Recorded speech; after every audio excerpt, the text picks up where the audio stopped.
Hi mga kainday, tulad ng pangalan ko Inday at ayan ang aking anak ay si Dudong. So ayan, hinihilot-hilot niya ang aking noo kasi sumakit po ang aking ulo. So ayan, andito ako ulit sa Basakan. Ayan, hapon na po, 4:45.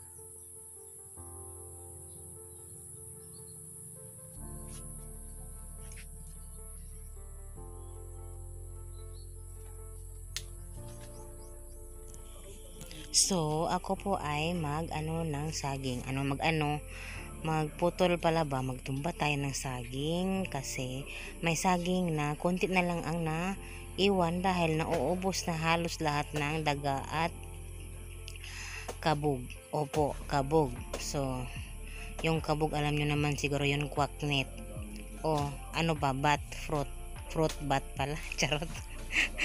So ayan, hindi ko talaga klaro yung video ko dito parte dahil against the light po tayo. So wala po talaga akong mapaglagyan ng camera dahil hindi po stable yung lupa at yung holder ko din ng cellphone ang daling matumba kasi hindi din stable. So pareho lang, hindi stable ang lupa, hindi din stable yung holder natin. So ayan, tumbang tumba na yung saging.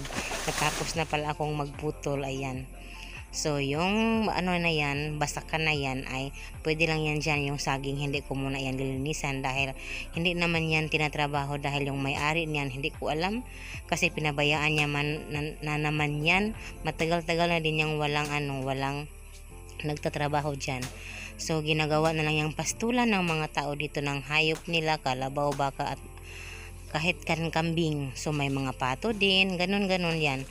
So, yung yung saging, ayan, nilinasan ko yung konti, hindi ko na inano lahat kasi mabigat po yung ng saging, puno ba, yung puno, yung yung puno sa basta, yun na yun.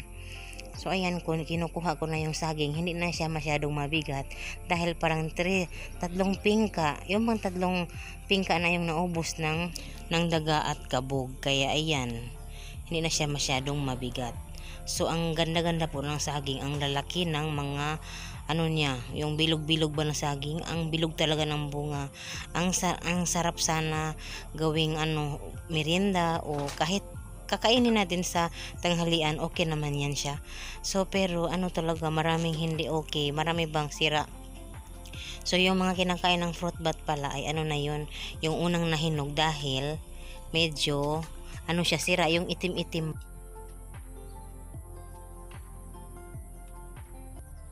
So ayan, ubos na talaga. Ayan, kinain na ng kabog at ano ba yun, daga. Pero ano pa din, ay sayang, kala ko sira lahat. Kasi sira po yung isa. Yan, hindi siya makakain. Pero itong isa, tingnan nyo, okay, sayang, pero na-chop ko na. So may makukuha pala dyan, pipilian ko lang. So ayan, kakargahin ko yan pero hindi mo na ngayon. Yan din, oh, sira. Ipapakain lang po ito sa mga manok namin. Ayan, nawala na yung araw, konting-konti na lang, lulubog na siya. So ayan ang paligid at doon may nagtatraktor. Ayun, nagtatraktor, 2 tao. So ayan, hello guys, po, for the past 2 weeks hindi talaga okay. Roller coaster po yung buhay namin. Yung pagpapanik ko, yung anxiety ko, yung nervous ko, nitukar gyud siya kasi naid akong problema nga naabot.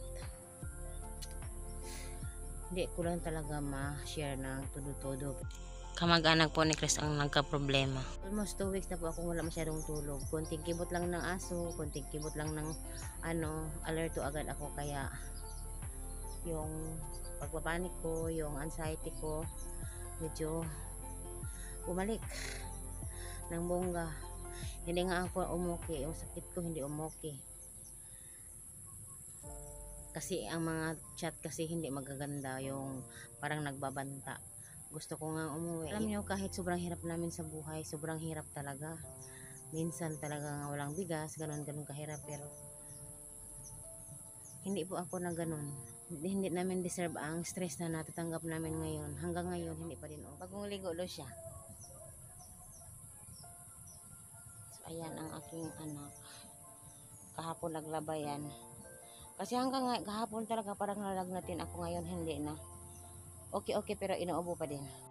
Hanggang dito lang ang ating video. Thank you for watching.